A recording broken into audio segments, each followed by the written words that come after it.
¿Cómo están? Me alegran saludarlos mucho el día de hoy. Vengo a hablarles de un tema que me han pedido un montón. Voy a empezar por videos pequeños, obviamente. Y les digo algo. Primero que todo hago este video y les digo y les dejo dicho. Soy astróloga de empoderamiento, soy estudiosa de los ciclos kármicos, soy una persona que se centra en la energía, no en la política. Así que no me interesa la postura política ni tomar ninguna. Eso le queda a libre elección a cada uno. Hoy voy a hablar muy por encima de las alineaciones o de repente de esas sincronías que tienen los tres candidatos principales que están encabezando las encuestas en este momento. Entonces, vuelvo y les digo, estamos en un ente de coyuntura a la historia muy claro. Las elecciones de este 2026 son una contienda donde se está manifestando una frecuencia colectiva, ¿cierto? Y yo siempre he tenido una frase y es que, pues obviamente el país tiene gobernante que se merece. ¿Por qué? Porque astrológicamente se mueven y por eso hablo de ese tipo o de esa frase. Alguien me dijo, ay, pero nosotros este gobernante no lo merecíamos. Mucha gente pensó que sí, votó, las alineaciones hablaron y eso pasó. Así que voy a hablar un poco de repente en el orden como están las encuestas, ¿cierto? Entonces, espérenme, estoy abriendo aquí los mapas astrológicos. Como les digo, voy a hacerles varios videos. Este video no va a quedar acá, va a quedar en YouTube. Pero se los hago por acá para que ustedes, pues quienes tengan acceso a esta información, pues la quieran tener. O sea, voy a hablar tal vez de un punto muy global en este momento, pero que les va dando ideas a ustedes de astrológicamente cómo estará el panorama y cómo está. Lo que pasa es que si se dan las dos vueltas en Colombia, o sea, las dos vueltas de votaciones, obviamente las alineaciones que tendremos para este fin de mes son totalmente diferentes a las que tendremos al mes siguiente, ¿cierto? Entonces, hablemos de Iván Cepeda. Definitivamente, Iván Cepeda para mí es un arquetipo de depuración, ¿sí? Él tiene una configuración Escorpio, Acuario bastante interesante. Antes de esto, aclaro que no tengo la hora de ninguno, así que me baso simplemente en las alineaciones planetarias natales y de tránsito, ¿ok? Para mí, yo llamo a Iván Cepeda un gestor de sombras. ¿Por qué lo hablamos así? Porque obviamente es una persona que es Escorpio Acuario y es una estructura que está muy determinada por Saturno, que está en conjunción a su nodo sur en Acuario, ¿cierto? Entonces, él de repente encarna esa necesidad de cerrar esas sombras o de clausurar un sistema que ya ha caducado en todo su ideal como tal. Así que, pues este 31 de mayo hay algo muy interesante y es que vamos a tener una luna llena, ¿no? O sea, aquí hay un ciclo interesante que se cierra, pero pues acordemos que también Plutón, que es el planeta de la transformación, estará transitando el Saturno natal de Iván Cepeda. Entonces, esto nos marca una presión muy extrema sobre una estructura de poder. Entonces, hablamos, o poniéndolo en palabras más acá, quiere decir que no estamos ante un candidato que tenga plataformas livianas, sino ante un candidato que tiene un perfil de karma en depuración colectiva. ¿Cierto? Entonces, eso implica que su salud en este momento requiere y realmente toda esta contienda, toda esta situación le está llevando a tener que pagar un costo muy alto por toda la atención que lleva y Plutón se lo está de alguna manera cobrando a nivel físico, ¿cierto? El proceso de llevar como contener ese misticismo, esa sombra y esas situaciones que se representan en un ciclo kármico. Y reconociendo pues obviamente que Colombia está cerrando cuentas pendientes a nivel kármico. Colombia está en un punto de cierre kármico muy interesante. Y obviamente en este punto pues Iván Cepeda se está moviendo ahí con muchas cargas. Realmente es un proceso muy fuerte. Si lo vemos en la carta de él como tal, pues es un proceso bastante interesante. Y les voy a mostrar de alguna manera ¿qué es lo que yo les estoy diciendo que pasa o que está pasando ese día de las elecciones, ¿cierto?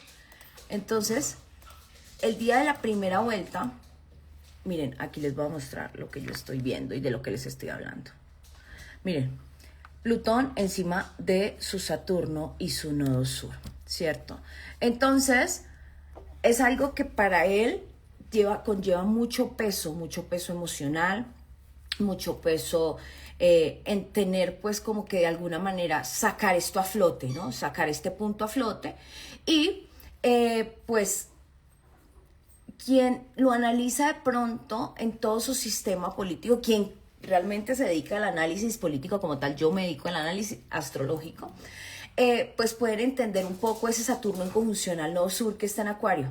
Él no viene de repente a inventarse un futuro, él viene con una idea muy clara de tal vez clausurar, limpiar, regresar como a temas que quedaron pendientes en el pasado, cierres kármicos, cobrar facturas interesantes en sistemas kármicos del pasado, ¿cierto?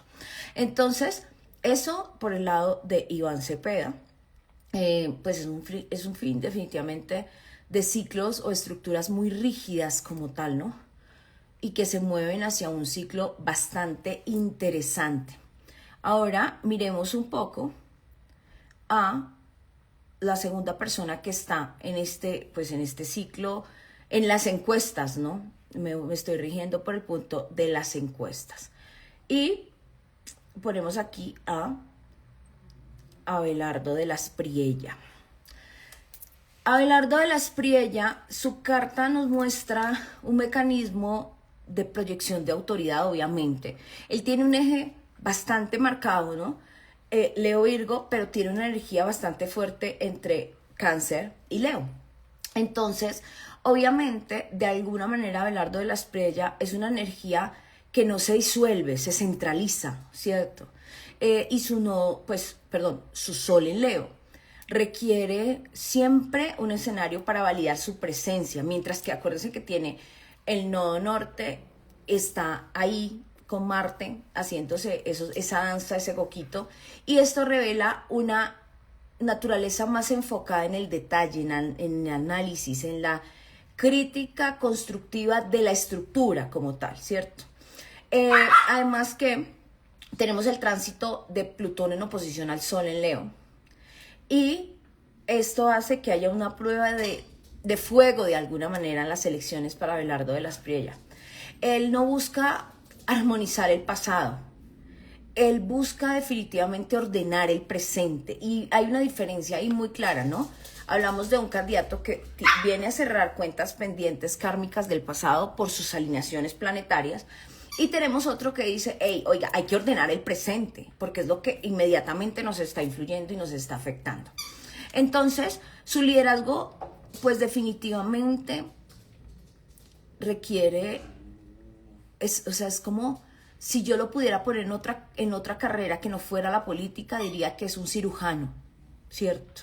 Porque él tiene esa precisión en reestructurar las técnicas, claro, en la confrontación, en conectarse con que todos, o sea, es como que todos tenemos que ir hacia un solo lado. Y obviamente aquí puede haber un error que es la polarización como tal. Pero desde el punto de vista astrológico es una herramienta en la cual el universo está diciendo, ok, vamos, si esto existe así y está el cirujano, recuperemos una estructura desde un nuevo punto, desde una nueva contienda interna. Ojo, estoy hablando de la primera vuelta, de las alineaciones de la primera vuelta. Muchos me dicen, pero es que tú ¿por quién vas a votar? El voto es secreto, cada quien verá por quién vota. Estoy hablando del universo y las alineaciones. Ahora, hablemos de Paloma Valencia, que es la tercera. Paloma Valencia, esperen que se me corrió la carta aquí. Su sol obviamente en Capricornio. Su sol en Capricornio pues se define como esa, y que está en conjunción a Venus, ¿no? Se define como esa guardiana de la tradición. O sea, ella no opera desde el impulso emocional. Ella no opera desde el punto de, ¿será que va a pasar? Ella opera desde el punto de, quiero recuperar y reestructurar como tal algo, ¿cierto? Entonces, mire que vamos a ver, vemos las tres alineaciones totalmente diferentes en los tres y en los tres puntos muy interesantes, porque ella tiene una habilidad estratégica para navegar en la crisis, ¿cierto? Para tener una respuesta rápida. O sea, que de repente sí es un punto que debe trabajar Paloma, y es un punto donde ella tiene que aprender a de pronto no ser tan eléctrica constantemente, porque cuando somos eléctricos constantemente tenemos una descarga de energía de muchas otras cosas. Ella pues hace de algunas situaciones como que sea una resistencia a ese cambio tradicionalista que se ha vivido en muchas otras ondas, porque pues obviamente acuérdense que es Capricornio, son las estructuras, claro.